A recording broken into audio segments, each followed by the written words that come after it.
केशव नगर राज्य के एक छोटे से गांव में हरिराम नाम का एक सीधा साधा, मेहनती और ईमानदार किसान अपनी पत्नी के साथ खेत में बैठा हुआ था। देखना, हमारी फसल इस साल बहुत अच्छी होगी। हाँ, क्योंकि मेरी मेहनत के साथ साथ मेरे खेत की जमीन पर तुम्हारी मेहनत का पसीना भी शामिल है अर्चना। हाँ।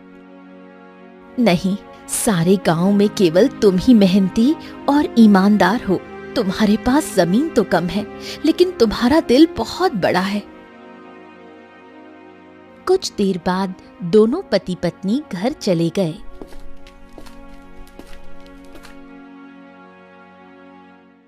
मैं तुम्हें एक बात बताना तो भूल ही गई, घर में लकड़ियां खत्म हो गई हैं। अरे चिंता मत करो, मैं कल सुबह सबसे पहले जंगल में लकड़ियां काटने के लिए ही चला जाऊंगा। ठीक है ना, ले आऊंगा। चलो अब।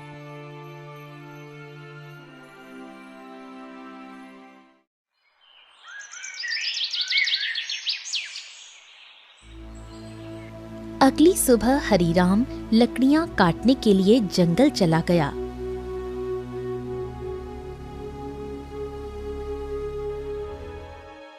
हरिराम एक पेड़ पर कुल्हाड़ी चलाने ही वाला था कि तभी उसने देखा झाड़ियों में एक घायल बंदर करहा रहा था।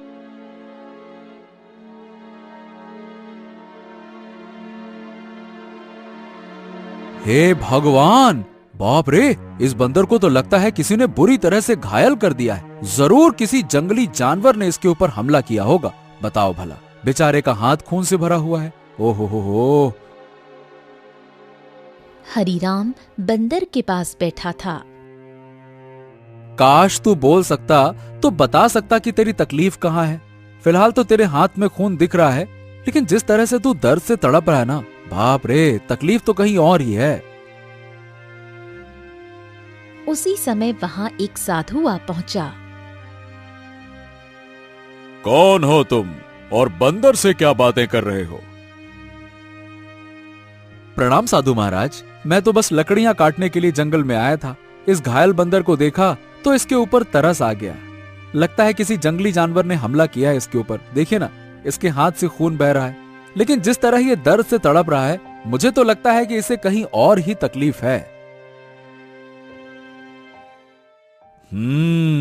बहुत कम इंसान होते हैं जिनके मन में जानवरों के प्रति इंसानियत होती है।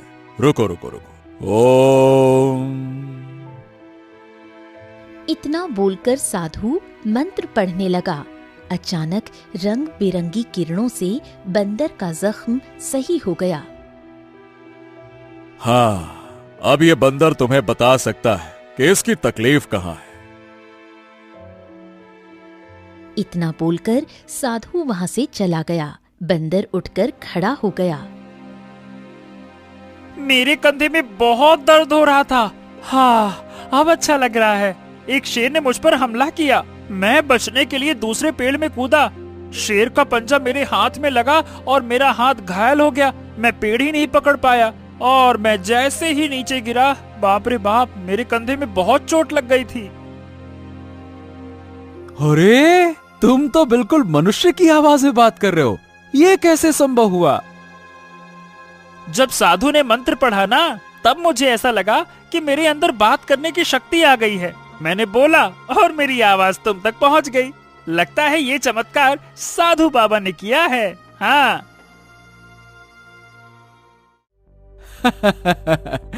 अच्छा ये बताओ, तुम मेरे घर पे चलोगे? ओहो, अब तुमने मेरी जान बचाई है तो अब तो मैं तुम्हारे साथ ही चिपक गया हूँ। मतलब मैं तुम्हारे साथ ही रहूंगा। और क्योंकि मैं इंसानों की तरह बात करने लगा हूँ, तो मैं बंदरों से अब तो अलग हो गया हूँ ना। क्या करूंगा उन बंदरों के साथ रहकर? अब तुमसे बातें करूंगा जी भर के। चलो, तुम मेरा कोई अलग नाम भी रख सकते हो। बताओ बताओ, मेरा क्या नाम रखोगे? बड़े मजे की बातें करते हो तुम। चलो ठीक है, मैं तुम्हें आज से गोलू कह के पुकारूंगा। क्यों, कैसा नाम है? अच्छा नाम है ना? हाँ, अच्छा नाम है। चलो चलो चलो चलो, घर चलते हैं।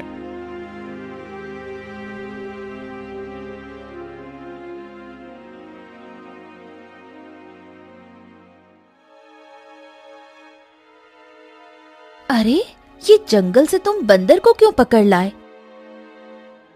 हरीराम पूरी घटना अर्चना को बताने लगा। क्या क्या वास्तव में बंदर बात कर सकता है? अरे तुम स्वयं पूछ लो। क्या नाम है तुम्हारा? मेरा नाम गोलू है। हरीराम ने मेरी जान बचाई है और अब मैं उसका साथी हूँ। साथी क्या, अब तो मैं तुम्हारे परिवार का हिस्सा हूँ। अर्चना आश्चर्य में पड़ गई। समय बीतने लगा। गोलू की मौजूदगी घर में नई जान ले आई थी। धीरे धीरे गोलू अर्चना के काम में हाथ बटाने लगा। गोलू अब हरीराम का सच्चा साथी बन चुका था। एक दिन गोलू हरीराम से बोला, हरीराम, अब मैं भी तुम्हारे साथ खेत में चलूंगा। क्या करूंगा घर में बैठे बैठे, मुझे भी चलना है। अरे गोलू, खेत का काम आसान नहीं होता, बहुत मेहनत लगती है। क्या करोगे तुम वहाँ पे? अरे क्या करूंगा क्या, मैं भी तुम्हारे साथ मेहनत करूंगा। और क्या मुझे कम मेहनती समझा है क्या? बस डर ये है कि गांव वालों ने तुम्हें बोलते हुए देख लिया ना, तो वो न जाने क्या समझेंगे। अरे पर जब मैंने तुमसे पहली बार बात की थी तो क्या तुम डरे थे क्या, बताओ? देखो गोलू, मैं दुनिया को जानता हूँ। हर कोई मेरे जैसा नहीं होता है जो तुम्हें समझ सके। ओहो, मुझे दुनिया से क्या है लेना देना, मुझे तो तुम्हारे संग है रहना। मेरा मतलब ये है कि मुझे बस तुमसे मतलब है, क्योंकि मैं तुम्हारा साथी हूँ। हरीराम मुस्कुराया और अगले दिन गोलू को साथ लेकर खेत चला गया। कुछ ही दिनों में गोलू ने खेती की हर बात सीख ली। अब वो हरीराम का सच्चा मददगार बन गया था।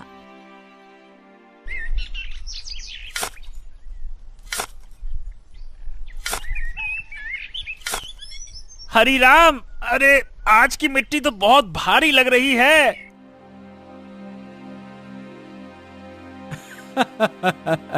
गोलू, अब तो तू पक्का किसान बन गया है। मिट्टी का भी फर्क समझने लगा है। गोलू की बात अब गांव में फैलने लगी थी और ये बात आखिरकार पहुंची जमींदार चौधरी के कानों तक। क्या हरीराम के घर एक बंदर है जो इंसानों की तरह बोलता है? हाँ जमींदार साहब, मैं खुद देख चुका हूँ। अरे मैंने तो उसे बोलते हुए सुना भी है। पहली बार तो मैं डर गया था। अरे भैया, तो फिर उस बंदर को लेकर तमाशा करना चाहिए, उससे तो बड़ी अच्छी कमाई होगी। ये बात आपने बिल्कुल पते की कही जमींदार साहब। जमींदार की हंसी कुछ देर चली, फिर वो गंभीर हो गया। इस हरीराम की जमीन पर मेरी नजर बहुत समय से है। बाकी सब तो मेरे कर्जदार बन चुके हैं, पर ये ससुरा हरीराम ये कभी झुका ही नहीं। उसकी जमीन बहुत उपजाऊ है जमींदार, बंजर में भी फसल उग जाती है। अरे इसमें मिट्टी का कोई खेल नहीं है भीमा।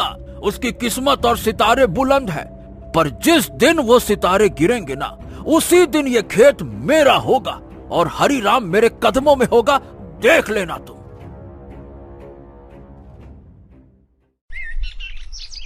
समय ऐसे ही बीतने लगा। एक दिन हरीराम और गोलू जब खेत से घर लौटे तो आंगन में बैठी अर्चना को देखकर दोनों के चेहरे पर चिंता की रेखाएं खिंच गईं। अरे अर्चना, क्या हुआ? ये कैसी खांसी है?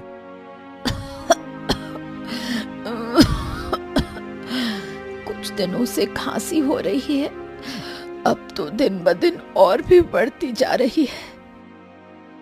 हरीराम, इसे नजरअंदाज मत करो, किसी अच्छे वैद्य को तुरंत बुलाना चाहिए। हरीराम ने देर न करते हुए गांव के एक अनुभवी वैद्य को बुला लिया। वैद्य ने अर्चना को ध्यान से देखा। हरीराम, देखो, इन्हें एक विचित्र बीमारी हो गई है। अगर समय पर इलाज न मिला तो ये जानलेवा हो सकती है। हाँ, नहीं नहीं नहीं नहीं वैद्य जी, आप तो इलाज शुरू कीजिए, मैं कोई कसर नहीं छोड़ूंगा।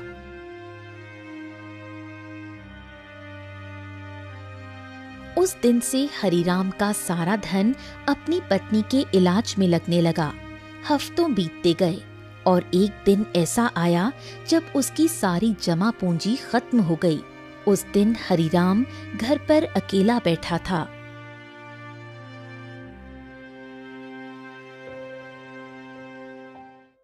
ऐसे उदास मत बैठिए, मैं अपने आप ठीक हो जाऊंगी। ऐसा ऐसा मत कहो अर्चना, मैं तुम्हें इस हालत में नहीं देख सकता। तो अब क्या करोगे? जो कुछ था सब तो मेरे इलाज में लगा दिया। अब तो बीज खरीदने तक के पैसे नहीं बचे। हरिराम सिर झुकाए बैठा था। तभी गोलू तेजी से दौड़ता हुआ आया। हरिराम, हिम्मत मत हारो। तुम्हारे 2 भाई इस गांव में रहते हैं और तुमसे ज्यादा धनी भी हैं। उनसे मदद क्यों नहीं मांगते हो, हैं? हरिराम को ये बात ठीक लगी। उसी शाम वो गोलू को साथ लेकर अपने बड़े भाई केशव के घर गया। ओहो हरी राम, क्यों भाई, आज हमारे घर का रास्ता कैसे भूल गए हैं? भैया, अर्चना की बीमारी के बारे में तो अब गांव में सब जानते हैं। मैंने जो कुछ कमाया सब इलाज में लग गया। अब कुछ धन की जरूरत है भैया। तुम तो जानते हो मेरी फसल इस बार खराब हुई है। अब खुद मुझे उधारी लेना पड़ रहा है, तो मैं तुम्हें कहां से दूं? हरिराम कुछ नहीं बोला, सिर झुकाकर बाहर निकल आया। अरे वो झूठ बोल रहा था हरिराम, मैंने उसके चेहरे को देखा है, वो देना ही नहीं चाहता था। हाँ जानता हूँ रे गोलू, पर चलो एक और भाई है, उनसे मिलते हैं, चलो। अब दोनों बिरजू के घर पहुंचे। बिरजू ने दरवाजा खोला और हरिराम को देखकर चौंक गया। ओ हरिराम, आज भाई की याद कैसे आ गई? भैया भैया, मेरी पत्नी अर्चना बहुत बीमार है, थोड़ा सा धन चाहिए इलाज के लिए। क्या?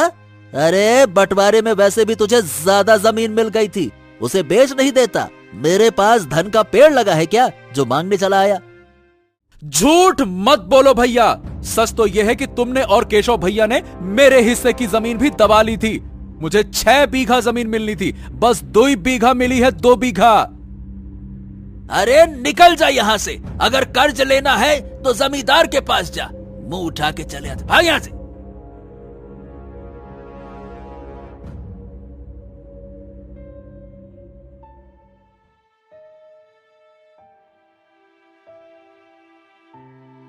कैसे भाई है तुम्हारे हरिराम, एक भी मदद को तैयार ही नहीं है। हाँ, इस दुनिया में इंसान ऐसे ही होते हैं, मतलबी, अपना पराया कुछ नहीं देखते। तो अब क्या करोगे? क्या जमींदार के पास जाओगे? हाँ, मजबूरी है गोलू, मैं नहीं जाना चाहता था, इसीलिए तुम्हारे कहने पे भाइयों के पास गया। अब तुम ही बताओ, मेरे पास और क्या रास्ता बचा है, बताओ।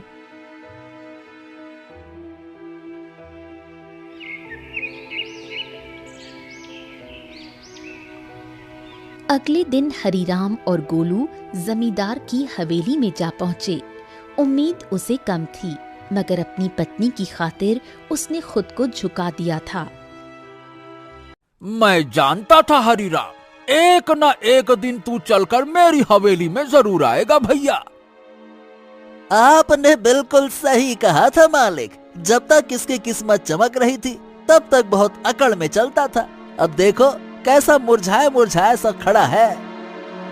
ए जमींदार, तुम्हें किसी की हालत का मजाक उड़ाने का हक नहीं है। लोग तुम्हारा सम्मान करते हैं, तुम्हें भी दूसरों का सम्मान करना चाहिए, समझे? ए बंदरवा, बकवास बंद कर। तू इन